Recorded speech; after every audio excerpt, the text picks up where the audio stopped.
पोटच्या मुलानं बापाची हत्या केल्याची धक्कादायक घटना अहिल्यानगर जिल्ह्यातील जामखेडमध्ये घडली आहे। जामखेड तालुक्यातील अरणगाव येथे मुलानेच बापाची कोयत्यानं वार करून हत्या केल्याची घटना समोर आली आहे। शेजाऱ्यांना शिवीगाळ करू नको असं सांगितल्याने वडिलांनी मुलाला कोयत्यानं मारहाण करायला सुरुवात केली। यावेळी मुलाने बापाच्या हातातील कोयता हिसकावून त्याच कोयत्यानं आणि काठीनं वडिलांना मारहाण केली। या मारहाणीत त्यांचा मृत्यू झाला। पोटच्या मुलानंच बापाची हत्या केल्यानं खळबळ उडाली आहे। मयत वडील रावसाहेब उर्फ बबन विठ्ठल सोनवणे हे शेजाऱ्यांना शिवीगाळ करत होते।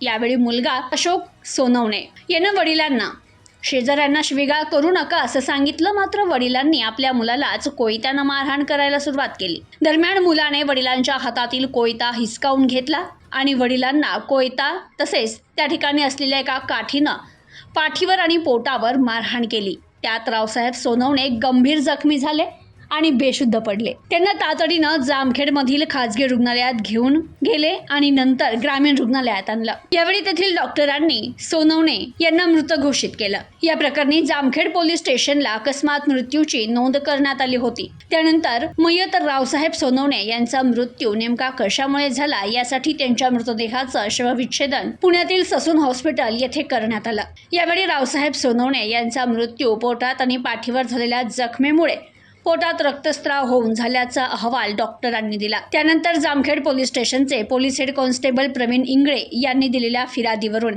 आरोपी अशोक सोनवणे याच्या विरोधात गुन्हा दाखल करण्यात आलाय। पुढील तपास पोलीस करतायत। Bureau report news today 24 Jamkhed Ahilyanagar.